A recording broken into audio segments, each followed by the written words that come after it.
Subscribe now and press the bell icon. Never miss an update.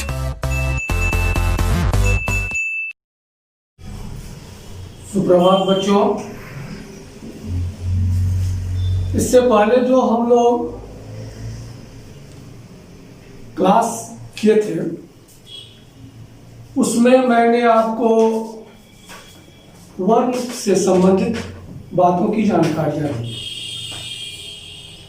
आज हम लोग शब्द के बारे में पढ़ेंगे। कल मैंने आपको बताया था कि जिस तरह दिनों के मेल से सप्ताह बनते हैं, सप्ताहों के मेल से कई सप्ताह मिलकर के फिर महीना बनाता है, कई महीनों को मिलाकर के वर्ष बनते हैं। ठीक उसी तरह से व्याकरण भी एक कड़ी के मुताबिक आगे बढ़ती है, जिसमें कि सबसे पहले आपको मैंने वर्ण के बारे में बताया। वर्ण को मिला करके शब्द का निर्माण होता है। अब सवाल इस बात का उठता है कि क्या किसी भी तरह से अगर हम वर्णों को मिला देंगे तो क्या वो शब्द बन जाएंगे? ऐसा नहीं हो सकता। अगर हम किसी भी तरह से वर्णों को मिला करके शब्द बनाने का प्रयास करेंगे तो मेरा प्रयास अनुचित होगा। तब तो हम इसके लिए सोचेंगे ना कि वर्णों को व्यवस्थित क्रम में रख करके शब्द बनाए ताकि उसका कुछ अर्थ आए, और जब उसका अर्थ होगा तो वह सार्थक शब्द कहलाएगा। और ऐसे शब्द जिसको आपने बनाया, वर्णों को तोड़ मोड़ करके बनाया, तो आप ऐसे शब्दों का जब निर्माण करते हैं तो उसका कोई अर्थ नहीं निकलता है। तो बच्चों, ऐसे शब्दों को हम निरर्थक शब्द कहेंगे, और हमारे भाषा के अंतर्गत प्राय सार्थक शब्दों का ही महत्व है, क्योंकि उसका अर्थ होता है। निरर्थक शब्दों का कोई स्थान नहीं है। लेकिन आपको समझाने के लिए कि यह निरर्थक शब्द कैसे है और सार्थक शब्द कैसे है, बच्चों मैंने आपके लिए दो उदाहरण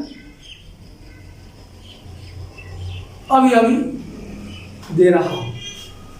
अब दोनों उदाहरण में क्या अंतर है वो आप खुद देखेंगे कि क्या दो तरह से शब्द को सर ने लिखा और इसमें क्या भिन्नताएं आप देख रहे हैं, उसे आप स्वयं पहचानने का प्रयास करेंगे और खुद ही समझ जाएंगे कि वाकई में सार्थक शब्द क्या होता है और निरर्थक शब्द क्या होता है। चलिए पहले हम निरर्थक शब्दों के बारे में आपको जानकारी दें। जैसे यहां पर मैं लिख रहा हूं तालव्य जोड़ आ, ग ज जोड़ औ जोड़ ल जोड़ आ। बच्चों इसको मैं मिलाया एक जगह तो यह शब्द बना सा ग ला। इसका कोई अर्थ नहीं, इसलिए मैंने यहां पर स्पष्ट कर दिया कि कोई अर्थ नहीं, यानी क्या इन शब्दों का कोई अर्थ नहीं आ रहा। तो ये शब्द कैसे शब्द कहलाए? निरर्थक शब्द। ठीक पुनः मैंने लिखने का प्रयास किया और अब इन्हीं वर्णों को मैं इस तरह से सजा करके लिख रहा हूं। जैसे ग जोड़ औ जोड़ स जोड़ आ जोड़ ल जोड़ आ। बच्चों अब आप देखे होंगे कि ये शब्द कौन सा बना है अभी वर्णों के मेल से? गौशाला। यानी गौशाला का अर्थ प्राय आप जानते हैं कि गायों के रहने का स्थान, जहां गाय को रखा जाता है। गाय के लिए घर जो होता है उसे गौशाला कहते हैं। बच्चों तो मैंने आपको यहाँ पर सबसे पहले शब्द विचार के बारे में जब पढ़ाना शुरू किया हुआ है तो मैं आपको दिया इस बातों की जानकारी कि ये निरर्थक शब्द और सार्थक शब्द क्या है। चलिए अब इसको हम परिभाषा के रूप में आपके पास जब हम स्पष्ट कर रहे हैं तो वर्णों के मेल से बनाई गई सार्थक इकाई ही शब्द कहलाती है। अब इसको हम इस तरह भी से बोल सकते हैं, इस तरह से भी बोलते हैं, वर्णों के सार्थक मेल को शब्द कहते हैं। यानी वर्णों के सार्थक मेल को हम लोग क्या कहते हैं? शब्द कहते हैं। चलिए अब हम थोड़ा सा एक कदम और आगे बढ़ रहे हैं कि शब्दों का वर्गीकरण। बच्चों, हिंदी भाषा में शब्दों का विशाल अंबार है, यानी एक सागर की गहराई से भी ज्यादा हिंदी भाषा की जो गहराई है।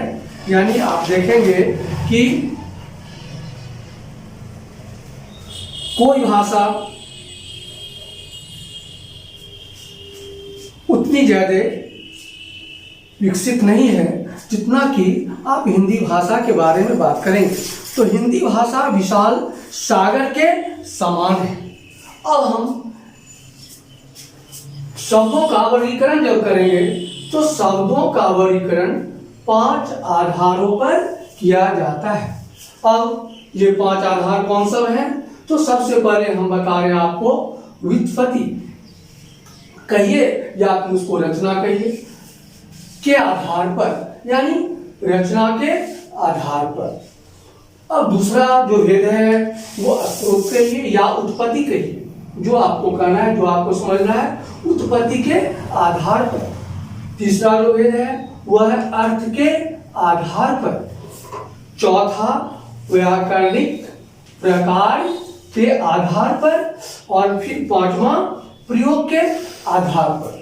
बच्चों, इस तरह से हमने शब्दों को वर्गीकरण 5 आधारों पर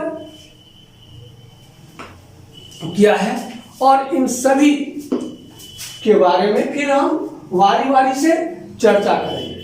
अब है सबसे पहला भेद जो है वह रचना के आधार पर है। तो अब आप कहेंगे कि रचनाएं क्या, उसको हम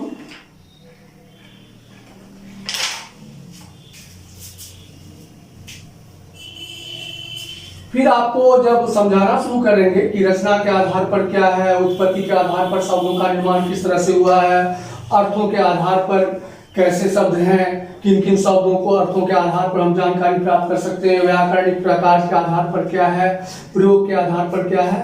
तो बच्चों, इसके बारे में पुनः हम बारी बारी से चर्चा करेंगे। सबसे पहले आपके पास रचना के आधार पर है, और रचना के आधार पर शब्द के 3 प्रकार हैं। यानी आप देखेंगे रूढ़, यौगिक और योग रूढ़। बच्चों, इसके बारे में फिर इसी तरह से आप उत्पत्ति के आधार पर पढ़ेंगे तो तत्सम, तद्भव, देशक, विदेशक। फिर इसी तरह से आप अर्थ के आधार पर जानकारी प्राप्त करेंगे, व्याकरणिक प्रकार के आधार पर करेंगे और प्रयोग के आधार पर करेंगे। तो बच्चों, अब इन सारी बातों की जानकारी मैं आपको अगले वर्ग में दूंगा। बारी बारी से इसे मैं हल करूंगा कि रचना के आधार पर क्या है, कैसे है। तो आज हम लोग इतना ही पर रखते हैं। फिर अगले क्लास में, अगले दिन आपको इसके बारे में हम विस्तृत जानकारी बारी बारी से देंगे। धन्यवाद।